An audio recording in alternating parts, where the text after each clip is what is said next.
नमस्कार, मैं हूं योगेश राणा और आइए बात करते हैं कुछ झूठे वादों और कुछ सच्ची तस्वीरों पर। उत्तराखंड में 10 मार्च को मतगणना है और 1 अप्रैल से नई बिजली दरें लागू करने की तैयारी की जा रही है।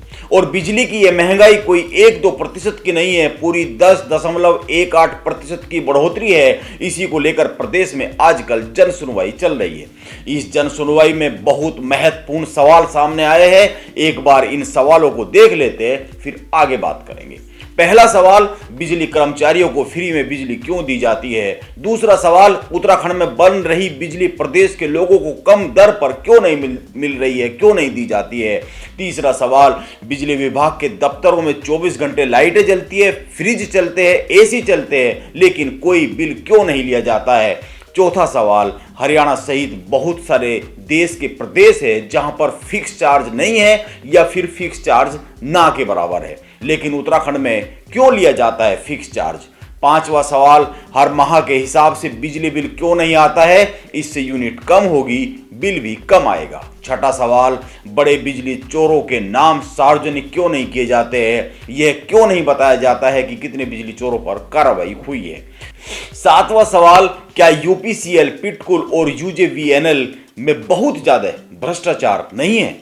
और आखिरी सवाल नंबर 8, जब भाजपा, कांग्रेस और आम आदमी पार्टी मुफ्त बिजली देने की बात प्रदेश की जनता से करती है, खुलेआम वादे करती है, तो फिर दाम क्यों बढ़ाए जा रहे हैं, बिजली क्यों महंगी की जा रही है।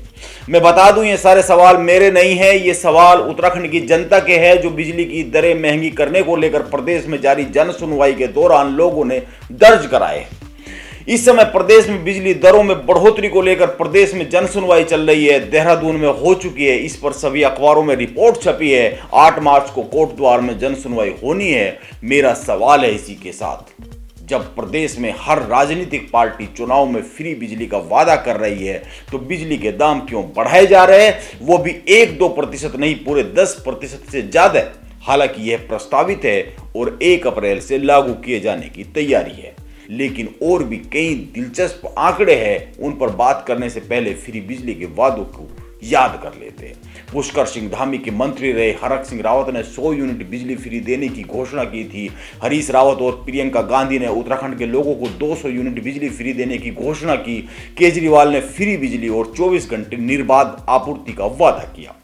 यानी उत्तराखंड पर सत्ता करने की चाह रखने वाले सारे राजनीतिक दल, सारी राजनीतिक पार्टियां और सारे नेता फ्री बिजली के सपने दिखाकर जनता का वोट पाना चाहते हैं, लेकिन वोटिंग के तुरंत बाद और नई सरकार बनने से पहले बिजली के दाम बढ़ाने की तैयारी की जाती है।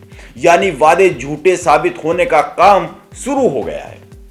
एक आंकड़ा और देख ले, हिंदुस्तान अखबार ने खबर छापी है। इस खबर के अनुसार उत्तराखंड में हर साल ऊर्जा निगम के कर्मचारी 10 करोड़ रुपए की बिजली फ्री में फूंक देते हैं। ध्यान में रखना चाहिए कि ऊर्जा निगम अपने कर्मचारियों को हर महीने एक निश्चित सीमा तक बिजली फ्री देता है। बिजली महंगी करने को लेकर यह जो जन सुनवाई चल रही है, इसमें कई लोगों ने ऊर्जा निगम के कर्मचारियों पर खुलेआम भ्रष्ट होने के आरोप लगाए हैं। यूपीसीएल के एमडी से इस बात को लेकर कई लोगों की बहस भी हो गई। जन सुनवाई में और भी बहुत सारी बातें आई है। इसको लेकर अमर उजाला और हिंदुस्तान अखबार ने बहुत सारी रिपोर्ट छापी है, जैसे कि मैंने बताया। लेकिन बड़ा सवाल यह है कि जब नेता फ्री बिजली देने की बात कर रहे होते हैं, तो फिर बिजली के दाम क्यों बढ़ाने की बात हो रही है। जाहिर सी बात है, गद्दी पाने के लिए नेता झूठ बोल रहे थे या फिर बोलने से पहले ठीक से कैलकुलेशन नहीं की गई थी। वैसे भी हर चुनाव के पहले जारी किए जाने वाले घोषणा पत्र में से कितने वादे पूरे होते हैं, यह सभी को पता है। इसीलिए नेताओं के वादों की पड़ताल बहुत जरूरी है, ताकि उनकी जवाबदेही सुनिश्चित की जा सके। अब प्रदेश में वोटिंग हो चुकी है और 10 मार्च को परिणाम आ रहा है। देखते हैं किसकी सरकार बनती है और जो भी गद्दी पर बैठता है, वो अपनी पार्टी और अपने द्वारा किए गए वादों को पूरा करने की कितनी हिम्मत दिखा पाता है। नमस्कार, आप बने रहे मेरे साथ।